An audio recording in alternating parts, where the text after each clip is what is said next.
Pernah dengar julukan Dewa Perang? Itu sebutan Napoleon untuk unit artileri miliknya, pasukan yang tembakannya memenangkan hampir semua pertempuran besar di Eropa. Tapi ironisnya, mereka jugalah yang paling menderita di seluruh Grand Army. Bayangkan ini, kamu bukan hanya harus menarik meriam seberat 2 ton melewati lumpur dan salju, tapi kamu juga harus menerima tembakan musuh dan pada akhirnya kamu akan pulang dengan telinga tuli permanen.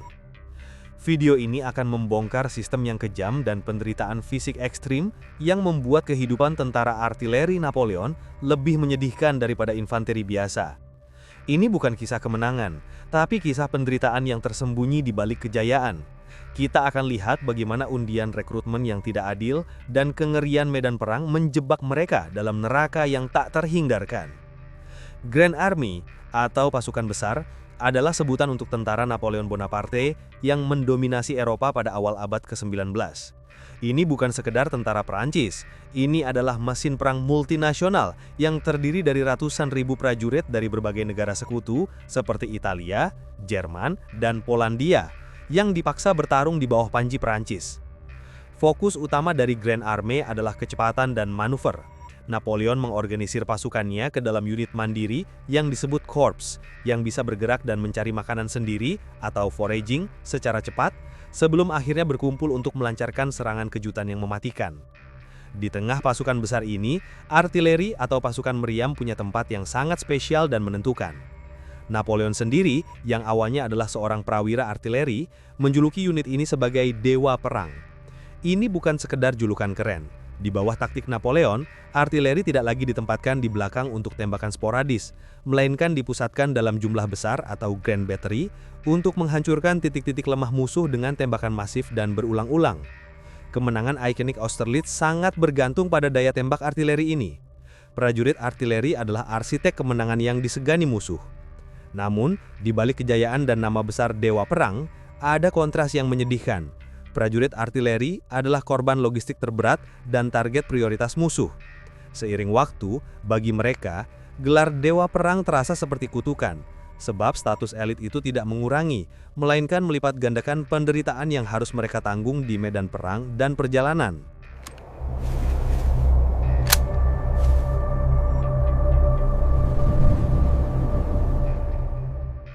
Penderitaan tentara artileri Napoleon tidak dimulai dari medan perang, tapi dari proses mereka dipaksa bergabung dan ditempa oleh disiplin yang brutal. Mereka adalah korban sistem yang kejam. Napoleon mengandalkan sistem wajib militer atau conscription yang diwarisi dari revolusi Prancis. Setiap pemuda Prancis berusia 20 hingga 25 tahun diwajibkan mendaftar dan diundi. Poin paling menyedihkan dari sistem ini adalah hak untuk membayar pengganti atau substitutes. Jika nama seorang pemuda kaya atau kelas menengah terpilih, mereka bisa membayar sejumlah besar uang kepada orang lain untuk menggantikan posisi mereka di militer. Akibatnya, sebagian besar unit termasuk artileri yang menuntut banyak kerja fisik, diisi oleh petani miskin atau buruh putus asa yang terpaksa menjual hidup mereka demi uang. Mereka memasuki artileri bukan karena patriotisme, melainkan karena kemiskinan, sudah terjebak dalam nasib buruk sejak hari pertama. Karena kebutuhan perang yang konstan, pelatihan di Grande Army seringkali sangat singkat dan fokus pada praktik keras. Untuk unit artileri, pelatihan melampaui formasi barisan biasa. Mereka harus mempelajari matematika dasar untuk menghitung jarak tembak dan menguasai teknik memuat meriam secepat kilat. Yang paling memberatkan adalah pelatihan ketahanan fisik untuk menarik dan mendorong meriam yang sangat berat. Mereka dilatih untuk menganggap meriam seberat berton-ton itu sebagai bagian dari tubuh mereka yang harus dipindahkan siap siaga di bawah ancaman musuh. Disiplin adalah kunci efisiensi Grande Army, dan hukuman ditegakkan secara publik dan brutal untuk mencegah pembangkangan massal. Untuk pelanggaran kecil seperti kelalaian tugas, hukumannya adalah bastonade alias pukulan tongkat. Prajurit akan dipukul berkali-kali dengan tongkat kayu sampai sekarat. Hukuman ini bertujuan merendahkan dan menimbulkan rasa sakit, menjadikannya tontonan memalukan di depan seluruh unit. Untuk pelanggaran seperti meninggalkan pos atau kabur dari perang, hukumannya adalah eksekusi regu tembak. Ini adalah hukuman paling sering dan paling mematikan bagi prajurit yang mencoba melarikan diri dari penderitaan itu. Mereka akan diadili, diseret ke hadapan rekan-rekan mereka, lalu ditembak mati. Sistem rekrutmen membuat mereka terperangkap. Pelatihan menghancurkan fisik mereka, dan hukuman menjamin tidak ada jalan keluar dari penderitaan itu selain kematian yang sah atau kematian di tangan musuh.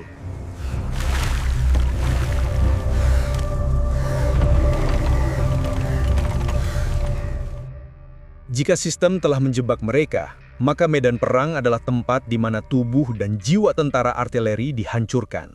Penderitaan mereka adalah kombinasi unik antara kerusakan fisik yang berulang dan survival melawan alam yang brutal. Sebagai dewa perang, tugas artileri adalah yang paling brutal secara fisik dan indera. Mereka harus membayar harga untuk setiap tembakan. Yang paling mendalam adalah kerusakan indera seperti tuli permanen. Meriam yang menembak secara serempak dan berulang, hari demi hari, menghasilkan gelombang kejut suara yang tak tertahankan. Tentara artileri secara rutin menderita gangguan pendengaran serius, dan banyak yang menjadi tuli total di usia muda. Mereka memenangkan pertempuran, namun kehilangan salah satu indera mereka selamanya. Di luar kerusakan indera, ada kelelahan fisik ekstrim. Mereka tidak hanya bertarung, tetapi juga bertanggung jawab atas logistik senjata berat mereka. Meriam artileri ringan pun bisa berbobot lebih dari 1,5 ton ketika kuda penarik mereka tewas, yang sangat sering terjadi karena kuda adalah target utama musuh. Prajurit artileri harus menggunakan tenaga manusia untuk menarik atau mendorong mesin pembunuh itu melalui lumpur, salju, atau bukit. Kelelahan kronis akibat mengurus meriam yang berat ini membuat mereka rentan terhadap penyakit dan membuat mereka selalu berada dalam kondisi fisik paling buruk. Penderitaan artileri juga terlihat dalam kontras antara kemenangan cepat dan pengorbanan yang diminta. Ambil contoh kampanye Austerlitz tahun 1805. Untuk mencapai medan pertempuran tepat waktu, mereka dipaksa melakukan mars maraton. Kaki mereka harus menempuh ratusan kilometer dengan sangat cepat. Akibatnya, kaki mereka melepuh, terinfeksi, dan bahkan membusuk dalam sepatu bot yang keras. Mereka adalah unit yang membawa kekuatan paling dahsyat, tapi pada saat yang bersamaan, mereka adalah target prioritas musuh. Begitu unit artileri musuh atau kavaleri musuh menemukan posisi mereka, mereka akan dihujani tembakan balasan tanpa ampun. Mereka tidak punya parit untuk bersembunyi seperti infanteri, melainkan harus berdiri tegak di samping meriam mereka, menerima tembakan sambil terus mengisi ulang. Penderitaan puncaknya adalah saat pertempuran di Rusia. Jika kelelahan dan ketulian adalah hal yang menyedihkan, maka mundur dari Rusia adalah bencana survival mutlak yang membuat penderitaan mereka mencapai puncaknya. Di tengah suhu di bawah minus 20 derajat Celcius, tentara artileri adalah yang pertama menderita. Mereka harus meninggalkan meriam mereka yang berharga karena kuda-kuda mati kedinginan dan kelaparan. Mereka harus memilih, membuang meriam yang menentukan kemenangan atau mati kedinginan sambil mencoba menyelamatkannya. Yang tertinggal dalam kondisi lemah dan kedinginan akan diserang oleh Kosak, yaitu kavaleri ringan Rusia yang terkenal kejam, yang membantai mereka tanpa ampun dan menjarah apapun yang tersisa. Kematian di sini adalah akibat hipotermi, tifus dari sanitasi yang nol, dan kelaparan yang membuat mereka terpaksa memakan daging kuda beku atau benda apapun yang bisa dikunyah. Penderitaan psikisnya adalah keputusasaan total, mengetahui bahwa mereka harus berjuang bukan melawan musuh, melainkan melawan alam dan tubuh mereka sendiri, tanpa ada peluang bantuan logistik yang datang. Bahkan, ketika Napoleon bangkit sebentar pada 1815 untuk menghadapi kekalahan terakhir di Waterloo, nasib artileri tetap menyedihkan. Kali ini bukan salju, melainkan lumpur tebal yang mengkhianati mereka. Hujan deras membuat meriam seberat berton-ton itu tertanam, memperlambat mereka dan membuat proyektil mereka tumpul. Mereka tidak bisa bergerak cepat, daya tembak mereka sia-sia, dan akhirnya mereka dihancurkan oleh tembakan balasan musuh. Waterloo adalah simbol tragis bahwa meski artileri adalah dewa perang, mereka selalu kalah oleh alam dan logistik, membayar harga tertinggi untuk ambisi Napoleon.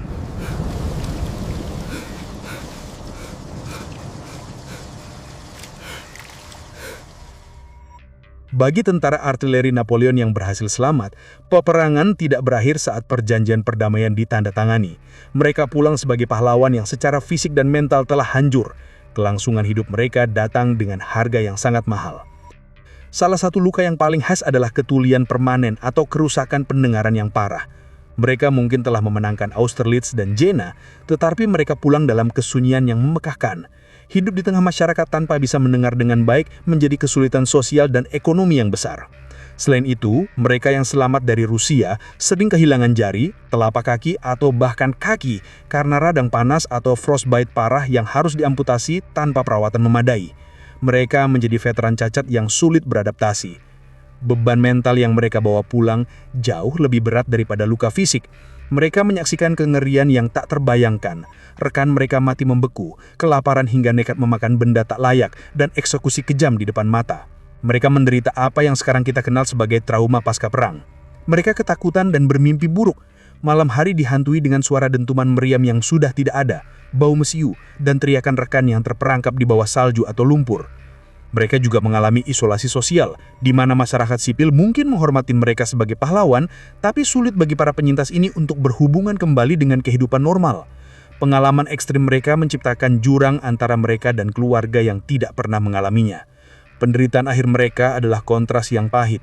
Mereka telah mempertaruhkan segalanya, mengubah peta Eropa demi kejayaan Napoleon, sang emperor.